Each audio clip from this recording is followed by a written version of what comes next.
وتعالى في القرآن المجيد والفرقان الحميد وأقيموا الصلاة وآتوا الزكاة وما تقدموا لأنفسكم من خير تجدوه عند الله إن الله بما تعملون بصير صدق الله العظيم وصدق رسوله النبي الكريم۔ پچھلی آیات میں اللہ تبارک و تعالی نے حاسدین کے حسد کا بیان فرمایا تھا کہ جو حسد کرتے تھے صحابہ کرام رضوان اللہ علیہم اجمعین سے، تو اس آیت میں اللہ تبارک و تعالی نے کچھ احکامات بیان فرمایا اقیموا الصلاۃ، اور قائم کرو نماز، وآتوا الزکوٰۃ، اور زکوٰۃ دیتے رہو، وما تقدموا لانفسکم، اور جو کچھ بھیجو گے تم آگے من خیر، کوئی بھی نیکی، تجدوہ عند اللہ، پاؤ گے تم اس کو اللہ تبارک و تعالیٰ کے ہاں، اللہ تعالیٰ تمہیں ہر نیکی کا اجر عطا فرمائے گا۔ مگر نیکی کی قبولیت کے لیے 3 بنیادی شرائط ہیں۔ پہلی شرط یہ ہے کہ عقیدہ صحیح ہو، کیونکہ ایمان کے بغیر کسی نیکی کی کوئی حیثیت نہیں ہے۔ دوسری شرط یہ ہے کہ نیکی ریا اور دکھلاوے کے طور پر نہ ہو، اگر دکھاوے کے طور پر ہوگی تو بجائے ثواب کے گناہ ہوگا، چاہے نماز ہی کیوں نہ ہو۔ اور تیسری شرط یہ ہے کہ سنت کے مطابق ہو، اگر سنت کے مطابق نہیں تو گناہ ہوگا، یعنی سرکار دو عالم صلی اللہ علیہ وسلم کے طریقے کے مطابق نہیں ہے تو پھر گناہ ہوگا، ثواب نہیں ملے گا، چاہے نماز ہی کیوں نہ ہو۔ مثلا کوئی شخص سورج کے طلوع ہوتے وقت یا غروب کے وقت یا زوال کے وقت نماز پڑھے گا تو اس کو اللہ تبارک و تعالیٰ کی طرف سے سزا ملے گی، جزا نہیں ملے گی، حالانکہ اس نے پڑھی تو نماز ہی ہے، اچھا کام کیا ہے، تو اللہ تبارک و تعالیٰ نے نماز پڑھنے کا حکم بھی کیا ہے، لیکن مسئلہ یہ ہے کہ وہ سنت کے خلاف ہے۔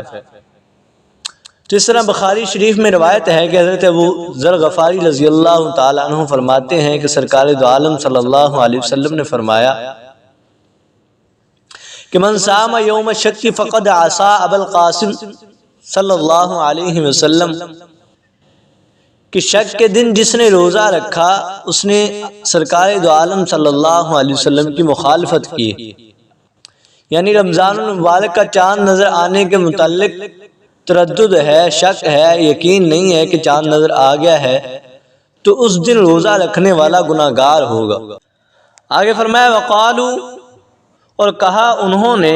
یعنی یہودیوں نے، لن يدخل الجنت الا من كان هودا او نصارى، ہرگز نہیں داخل ہوگا جنت میں مگر وہ جو یہودی ہو یا نصرانی۔ یہودیوں نے کہا کہ جنت میں صرف یہودی داخل ہوں گے، اور نصارہ نے کہا کہ جنت میں صرف نصارہ داخل ہوں گے۔ اللہ تبارک و تعالی نے ان کا رد کرتے ہوئے فرمایا تلک امانیہم، یہ ان کی خواہشات ہیں کہ سرکار دو عالم صلی اللہ علیہ وسلم کی بعثت سے پہلے، ان کے آنے سے پہلے یہودیت سچا مذہب تھا۔ اس دور اور زمانے میں جو یہودی صحیح معنی میں اپنے مذہب پر تھے، عمل کرتے تھے، اعمال صالحہ کرتے تھے، وہ جنت کے حقدار تھے۔ اس طرح عیسائیت اپنے دور اور زمانے میں سچا مذہب تھا، جو عیسائی صحیح معنی میں اپنے مذہب پر چلتے تھے وہ جنت کے حقدار تھے، اور جو صحابی اپنے دور میں حضرت داؤد علیہ السلام کو مانتے تھے اور زبور پر عمل کرتے تھے وہ جنت کے حقدار تھے۔ لیکن سرکار دو عالم صلی اللہ علیہ وسلم کو نبوت ملنے کے بعد آپ صلی اللہ علیہ وسلم سے پہلے جتنے بھی دین تھے سب منسوخ ہو گئے، اور قرآن کریم کے نزول کے بعد پہلی تمام کتابیں منسوخ ہو گئیں۔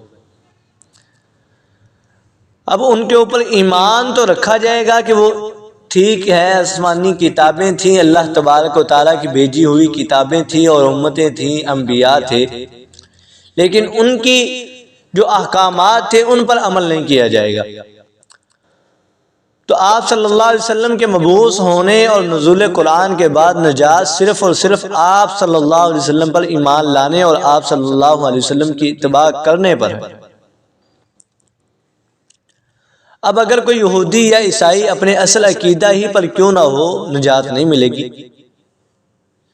اس لیے اللہ تبارک تعالیٰ نے فرمایا وَمَن غَيْرَ الْإِسْلَامِ دِينًا فَلَن يُقْبَلَ مِنْهُ، اور جس شخص نے اسلام کے علاوہ کوئی اور دین تلاش کیا پس وہ ہرگز نہیں قبول کیا جائے گا اس سے۔ ان الدین عند اللہ الاسلام، کہ بے شک دین اللہ تبارک و تعالیٰ کے ہاں مفید صرف اسلام ہے۔ اب فائدہ صرف اسلام میں اور لا الہ الا اللہ محمد رسول اللہ صلی اللہ علیہ وسلم میں۔ آگے فرمایا کہ اگر تم اس دعوے میں سچے ہو کہ جنت میں صرف یہودی یا عیسائی ہی جائیں گے تو قل ہاتوا برہانکم، کہ آپ صلی اللہ علیہ وسلم فرما دیں لاؤ تم اپنی دلیل، کوئی نشانی، ان کنتم صادقین، اگر ہو تم سچے۔